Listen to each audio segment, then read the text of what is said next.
A Comissão de Finanças e Tributação da Câmara recebeu há alguns dias o ministro da Educação, Abraham Weintraub, e o secretário de Educação Superior, Arnaldo Lima, para a apresentação do Futurice, que é um programa que tem o objetivo de ampliar a autonomia financeira das universidades e institutos federais por meio da captação de recursos próprios, do empreendedorismo e do aporte extra da iniciativa privada.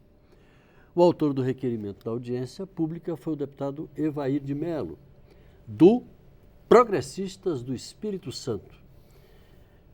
Ele diz que confia no programa porque, segundo ele, vai trazer mais recursos de distensionar as universidades para que elas possam continuar dialogando e prestando serviços essenciais à nossa sociedade. Vamos ouvir o deputado e saber detalhes do programa Futurice.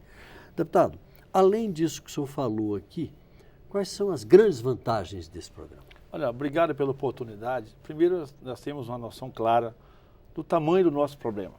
Quando eu digo tamanho do nosso problema, qual é o tamanho das nossas universidades federais do ensino superior no Brasil? E talvez eu fiquei, na verdade, assustado com o número que eu achava que era muito maior. Somente 17% dos alunos de ensino superior no Brasil estão no campus de uma universidade federal ou do nosso Instituto Federal. Portanto, é preciso entender que o mercado privado, ou estadual e até municipal, é quase 80% do mercado brasileiro. Para desmistificar isso, para não achar que o tamanho da universidade brasileira é, por seu tamanho, é o chamado um bode na sala. Não é. Volto a dizer, somente 17% dos alunos superiores no Brasil estão nas universidades federais. Qual é a outra avaliação?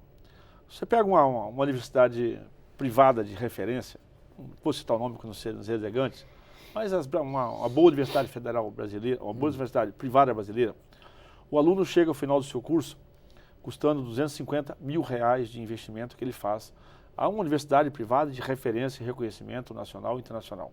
Esse mesmo aluno... Algumas mensalidades de faculdade de medicina eu soube que chegam a 10, 11 mil reais.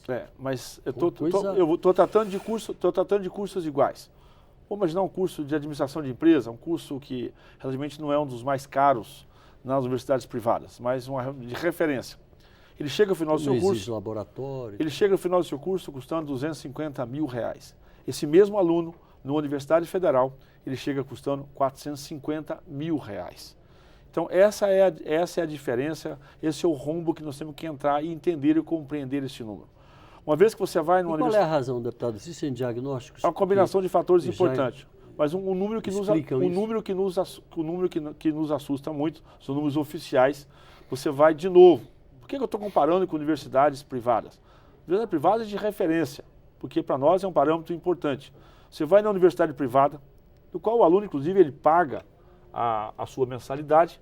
Você vai numa formatura no final do ano, você vai encontrar 35, 40, 45 alunos se formando.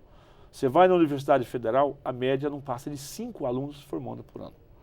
Portanto, é preciso fazermos uma reflexão dura sobre essa realidade para entender um passo seguinte. O Brasil vive um momento, naturalmente, de dificuldade financeira. O Futurice vem com esse complemento, mas uma coisa é importante, não vai ser diminuído nenhuma previsão orçamentária de repasse para as universidades. Estão mantidos os recursos. Não há nenhuma previsão de cobrança de mensalidade para os alunos. Preciso dizer, o futuro seu governo não quer se libertar da universidade e passar... Aquela ideia de cobrar pelos cursos de pós-graduação, então está afastado? Isso está afastado, não tem nenhuma discussão nesse momento da cobrança de mensalidade na universidade. Não trata nesse momento de cortar recursos já previstos no orçamento das universidades. Que nós estamos fazendo um esforço alinhado com o projeto do governo para que possamos abrir a universidade para que ela possa dialogar com referência nas melhores universidades do mundo. Você pega as boas universidades americanas, as universidades europeias, de referências que têm um diálogo muito direto com a gente, você percebe que o investimento público ele não passa de 30%, porque ela consegue captar tanto recurso externo que, na verdade, ela distensiona, ela tira a pressão da necessidade do nosso orçamento público para os seus investimentos. Agora, deputado, há uma crítica feita por algumas instituições, no meu caso aqui da ADUMB, Associação dos Docentes da Universidade de Brasília, que eu pesquisei rapidamente para poder lhe entrevistar, eles criticam, por exemplo, achando que isso pode ferir a autonomia universitária, o fato do projeto Futurice prever a contratação de organizações sociais ou organizações externas particulares para trabalhar com o empreendedorismo, trabalhar com isso e aquilo.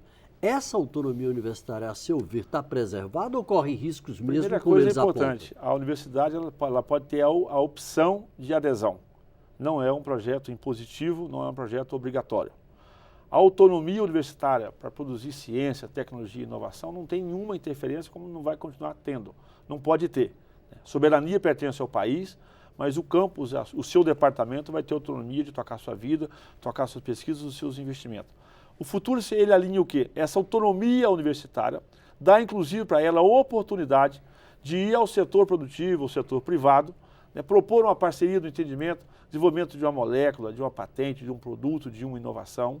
E qual é o ganho disso? O retorno financeiro disso não vai mais para o caixa único da União para depois ser distribuído. Ele vai para o departamento, ele vai para o professor, ele vai para o aluno, ele vai para a universidade. Essa é uma peça extremamente importante. Não tem um medicamento comercial hoje, ele é responsável por a USP, por exemplo, uma referência disso, de um medicamento, de uma molécula, do que pode ser feito, né?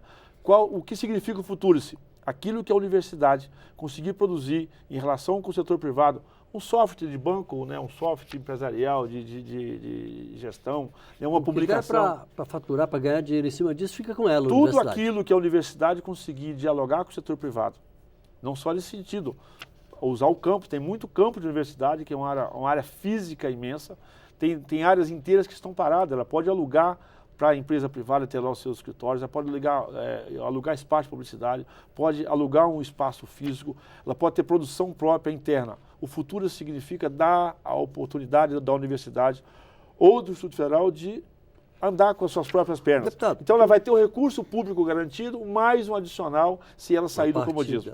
Perfeitamente. Se uma faculdade, por exemplo, resolve oferecer um curso para fora do ambiente acadêmico e cobra por isso, ela pode fazer isso através do Futurice? O Futurice dá a ela essa autonomia de prestar um serviço para a sociedade.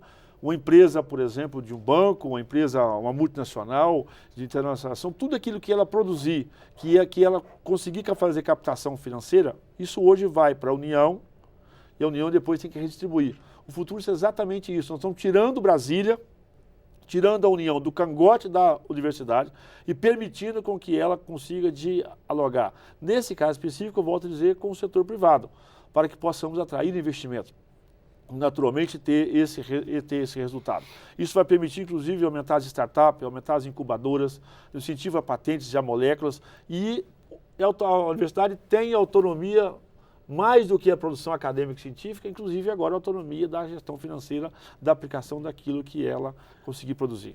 Por último, deputado, com relação a essa outra última crítica que eu ouvi, de que professores seriam contratados não de forma estatutária, como é hoje, mas pela CLT.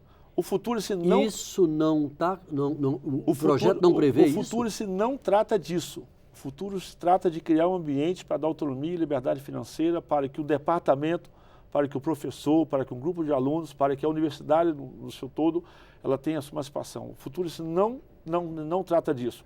O que está acontecendo, na verdade, é essa autonomia vai dar visibilidade aos campos e aos departamentos que tiverem a coragem e a atitude de fazer essa abertura e de dialogar, de prestar um serviço de utilidade para a sociedade. Aí fala o seguinte, mas agora o privado? Não. Por isso que vai ser mantido os recursos públicos para aquilo que for política de Estado, aquilo que for política de governo, com a parceria, a universidade possa continuar contribuindo. Inclusive, entre elas, por exemplo, os hospitais universitários. Não tem nenhuma hospital universitário que era, a princípio, um hospital escola, transformou-se num hospital hoje que presta serviço à sua comunidade. O orçamento dele continua a ser mantido sem nenhuma relação...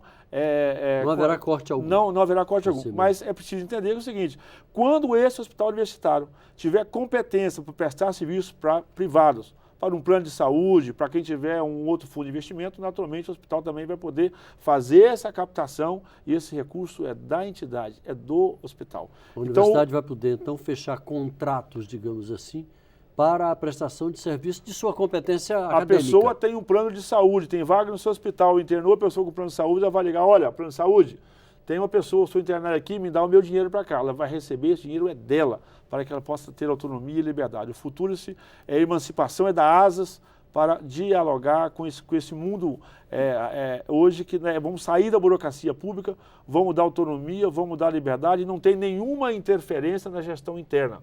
Os reitores vão ter um diálogo muito mais objetivo com os departamentos. Os professores que realizam pesquisa, eles têm esse seu entendimento e vão poder, inclusive, trazer o mundo produtivo.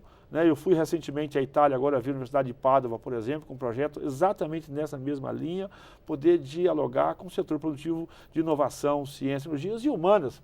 Você pode produzir uma peça de teatro, por exemplo, numa escola universidade pública, e essa peça ser um sucesso, virou um sucesso de bilheteria, e essa bilheteria pode reverter para a própria universidade. Ali no centro de literatura pode sair a publicação de um livro, esse livro se tornar um best-seller, e o autor, os alunos e a universidade, ela vai receber ad eterno aquilo que for royalties da sua produção. Ao mesmo tempo, ela pode produzir uma molécula de um medicamento, ela pode produzir um carro na área de energia, na área de telefonia, de inovação, né, nas áreas da nossa startup. Então, os aplicativos hoje, que são muito ágeis, o campo da universidade é muito fértil para isso. Nós vamos estimular o empreendedorismo do aluno já desde o campo, comprometendo o professor e dando autonomia e liberdade para que a universidade siga o seu caminho e cumpra o seu papel, que é o papel dessa soberania. O Brasil possa ser um país de valor agregado e de conceito e não simplesmente um país de commodities.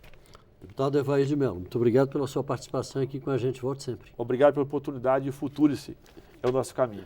A você de casa, muito obrigado pela audiência, um grande abraço e até a próxima.